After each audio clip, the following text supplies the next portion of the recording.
900 বিঘে জায়গা, একটু সারা দেবেন কত বিঘে? 900 বিঘে জায়গা। আজকের দিনে সেই জায়গাটা দাঁড়িয়েছে মাত্র 92 শতক। 900 বিঘে থেকে দাঁড়িয়ে আছে বর্তমান কত? 92 শতক। 3 বিঘাও নয়, তাহলে 897 বিঘে জায়গা এখনো ভারত পশ্চিম বাংলার হারু আব্বাস আলী হুজুরের বেদখল হয়ে আছে। রাজ্য সরকার বলেছিল ওই জায়গাগুলোকে উদ্ধার করে দেবে। এই আন্দোলনটাও আমাদের করা দরকার আছে না নয়? আছে না নয়? কিন্তু আজ আমরা দুঃখিত, আমরা দেখছি কলিকাতা ভরি আন্দোলন হচ্ছে, কিন্তু রাজ্য সরকারের এই অখাপ বাঁচাবে বলেছিল, এ বিষয়ে একটাও কথা হচ্ছে না। কোন এক জায়গায় আমার বলতে বাধ্য হচ্ছি, কেন্দ্রের বিরুদ্ধে রাজ্যকে সাপোর্ট করা ষড়যন্ত্র চলছে না তো?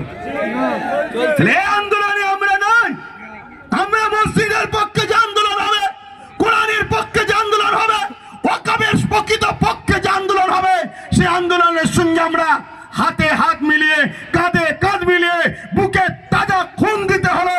আমরা সংবিধান যে রাইট দিয়েছে, ওই রাইটের জন্য আন্দোলনে প্রত্যেকটা জায়গায় কি বলে হাজির হতে রাজি আছি, ঠিক না বেঠিক?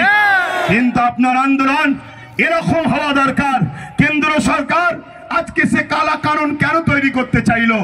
এমনি এমনি তো খাওয়া যাচ্ছে, এখন তৈরি করতে চাইছে কেন?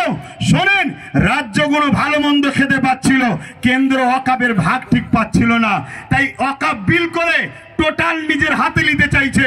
কোন রাজ্যকে ভাগ দেবে না, সম্পূর্ণ ও একা খাবে। অর্থাৎ এই যে 900 বিঘা আব্বাস আলী গোরাচাঁদ হুজুরের যে মাজারে যে ওয়াকাবের জায়গা আছে, এই জায়গাকে বড় বড় বাড়ি হয়েছে, বিভিন্ন দোকানকে ভাড়া দেওয়া হয়েছে, তা থেকে মোটা টাকা আজকে রাজ্য সরকারের ফান্ডে যাচ্ছে। কেন্দ্র সরকার বলছে না, তুই পাবিনি, 900 বিঘেটাই আমি দখল করে আদানি আম্বানিকে দেবো, ওখানে যারা আছে সব ভেঙে গুড়িয়ে দেবো। এই হচ্ছে লড়াই। এদের লড়াই মূলত উভয়ের আমাদের সম্পদকে ভাগ বাটরা করে খাবে। এই জায়গায় বলুন, আমরা যদি আমাদের সম্পদ পেতে চাই, তাহলে কেন্দ্র সরকারের কালা কানুনের বিরুদ্ধে যেমন লড়াই হবে, আমার রাজ্যে যারা ওয়াকাবকে দখল করে বসে আছে ওদের উচ্ছেদ করে আমাদের মসজিদের জায়গা, আমাদের কবরস্থানের জায়গা, আমাদের মাদ্রাসার জায়গা, আমাদের ওয়াকাবের জায়গা আমাদের ফিরিয়ে নেবার জন্য লড়াইয়ের দরকার আছে না নয়? আছে না নয়? তবেই তো লড়াইটা পারফেক্ট হবে। আমার কথা আপনারা বুঝতে পারছেন না? পারেন না? কলকাতায় এমন এমন ভিআইপি জায়গা আছে যে জায়গাগুলোর দাম 1 শতক জায়গার দাম 5 কোটি 10 কোটি টাকা। কলকাতার বুকে প্রায় 50,000 বিঘে কম বেশি জায়গা শুধু কলকাতার বুকের আশপাশে আমাদের জায়গা রয়েছে, যে জায়গার অর্থ কত হতে পারে বুঝতে পারছেন? তাহলে সেগুলোরও উদ্ধারের দরকার আছে না নাই? যেমন কেন্দ্র সরকার জুলুম করছে, তার কালা কানুনকে আমরা মানছি না। এ মানবেন নাকি? বলেন মানবেন? শুভেন্দু অধিকারের মতো মানুষ যদি মনে করে যেদেরকে প্রশাসন দিয়ে ঠান্ডা করে দেবো, শুভেন্দু অধিকারী বাবুকে বলে যায় তোমার প্রশাসন কম পড়ে যাবে, সংবিধান বুকে রেখে সংবিধানকে বুকে নিয়েই মরবো আমরা, কিন্তু প্রশাসনকে কমিয়ে দেবো আমরা। তোমার প্রশাসন কম পড়ে যাবে, আমাদের পাবলিক এত নেমে যাবে।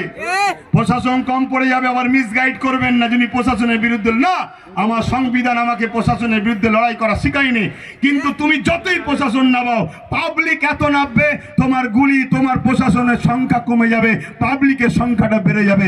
এটাই মূলত বলার উদ্দেশ্য। কিন্তু এর পাশাপাশি এটাও বলবো, আমাদেরকে যে ধোঁকা দেওয়া হচ্ছে, এই ধোঁকা থেকেও সজাগ হওয়ার দরকার আছে না নাই? কথা বলুন, আছে না নাই? বন্ধুগণ শুনে, ওয়াকাব বিলের মধ্যে মারাত্মক মারাত্মক আইন তৈরি করছে। তার মধ্যে একটা আইন করছে, কেউ যদি ওয়াকাব করে তাকে 5 বছর কমসে কম ধর্মীয় প্র্যাকটিসের মধ্যে আছে, যাকে আমাদের ভাষায় বলা হয় কামেল মুসলমান। তো কেন্দ্র সরকার কি করে বুঝবে কে কামেল মুসলমান, কে নরমাল মুসলমান? তা আমাকেও তো বলতে পারে তুমি নরমাল মুসলমান, আর মোদি সার্টিফিকেট দেবে আব্বাস নরমাল মুসলমান। তো মুসলমানের এম বোঝে না, ও আমাকে সার্টিফিকেট দেবে আব্বাস সিদ্দিকী নরমাল মুসলমান। আপনার ইমাম যে 30 বছর, তিনি বলবেন আমি চলে যাচ্ছি, যা হয়েছে আমি সব দিয়ে দিলাম, তাকেও বলবে এ নরমাল মুসলমান। এটা একটা ষড়যন্ত্র। এই করে বলবে যারা দান করেছে এরা মুসলমান ছিল না, এরা প্র্যাকটিসিং মুসলমান নয়, তাই এদের সম্পদ